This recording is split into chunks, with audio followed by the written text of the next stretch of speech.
Welcome back. Bayelsa State is set to explore its abundant resources in order to drive rapid development.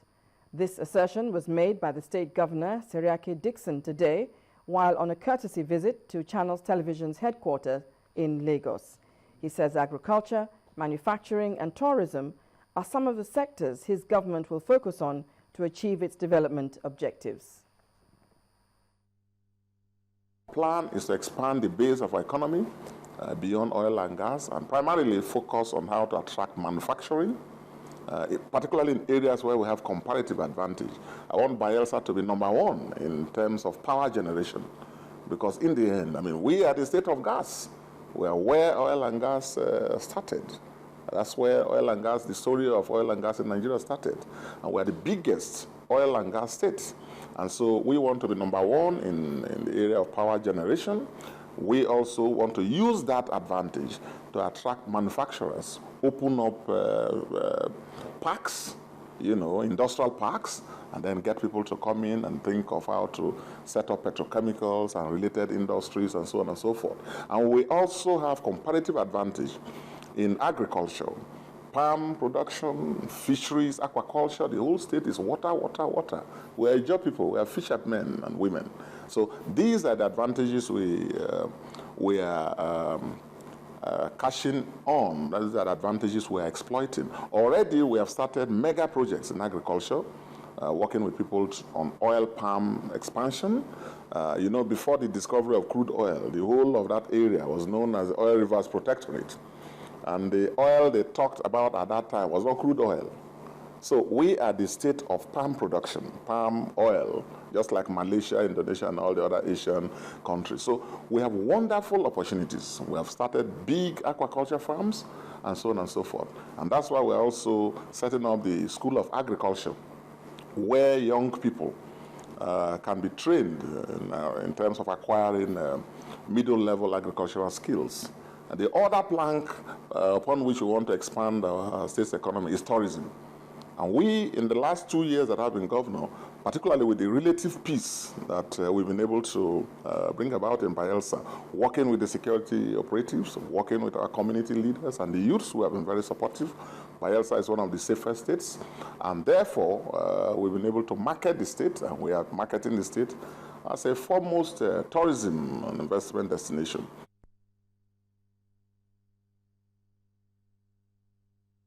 First Bank, truly the first.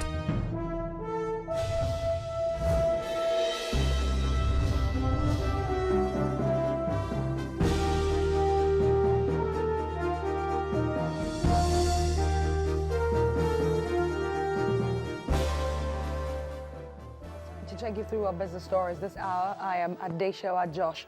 Now, positive opinions have continued to trail the successful hosting of the World Economic Forum on Africa that ended last week in Abuja. One of such is that of the seasoned economist and past president of the Nigerian Stock Exchange, Pascal Doze. Well, he spoke to Channels Television on how the just concluded World Economic Forum can impact the economy. Nigeria has more or less depended on the money market, the banking sector, as the instrument for economic development. But this is not the right way.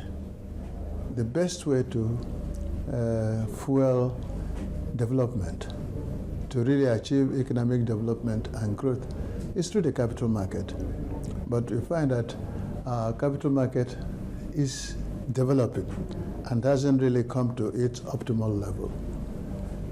What has happened in the World Economic Forum is, first of all, the exposure. Nigerians have been exposed to various people, different, coming from different areas, who have various perspectives on how the economy should be run, on how management should be run in any organization. So it's going to affect us in the sense that having been exposed to these people and discussed, we would internalize them and use them. Now, the board of the Nigeria Economic Summit Group has established an endowment fund with a seed money of 150 million naira. And this is according to the outgoing Director General of the group, Mr. Frank Nweke, during its annual general meeting in Lagos. The meeting provided an opportunity for the chairman of the group, Mr. Folusha Phillips, to honor the staff for their support. Our business correspondent, Bolaji Akinwale, reports. The time now will be about half an hour late. The board, members and staff of the Nigeria Economic Summit Group gather for the 2014 annual general meeting. The chairman of the group, Mr. Folusha Phillips, expressed his appreciation to the staff and the outgoing Director General, Mr. Frank Nweke Jr., for what he describes as excellent job done so far.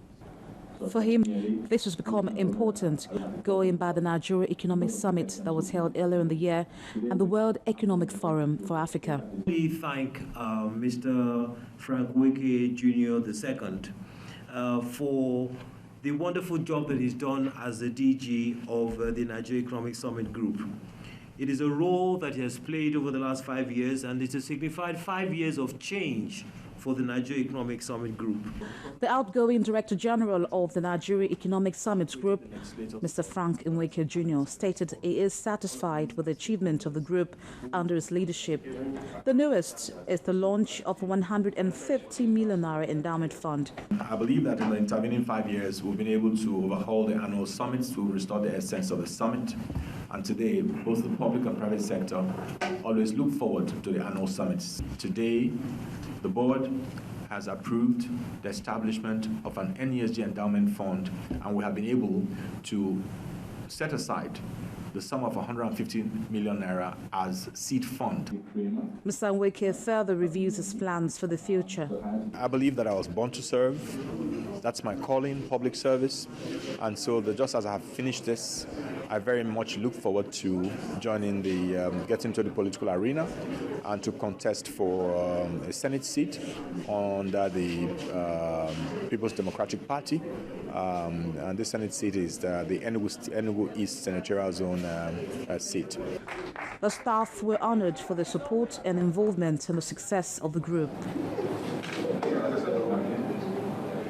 While it's been a busy year for the Nigeria Economic Summit Group, a lot still lies ahead. And for the management, they look forward to more fruitful endeavor. Bolaji Akinwale for Channels Television News. Nigeria's external reserves shed 0.48% to $37.95 billion between April the 28th and May the 5th this year. And that's according to latest figures released by the Central Bank of Nigeria.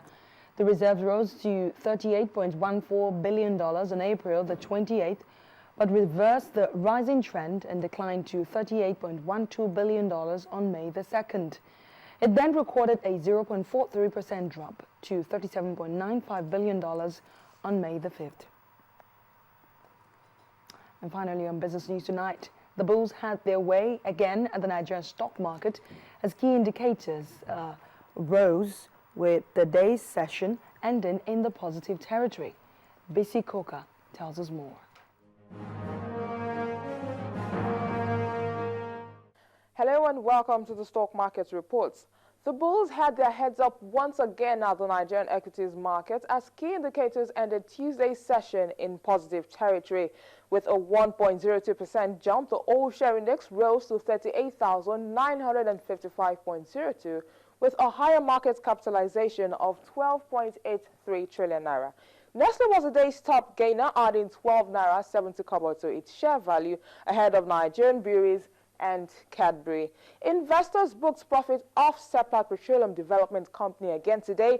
The stock shaved 10 naira 11 kobo off its equity. Now Flour Mills of Nigeria trailed behind with a loss of 1 naira.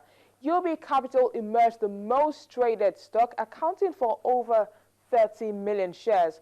Overall, investors in 5,211 deals staked 3.12 billion naira on 272.38 million shares. And that ends the stock market reports. I am Bisi Koka.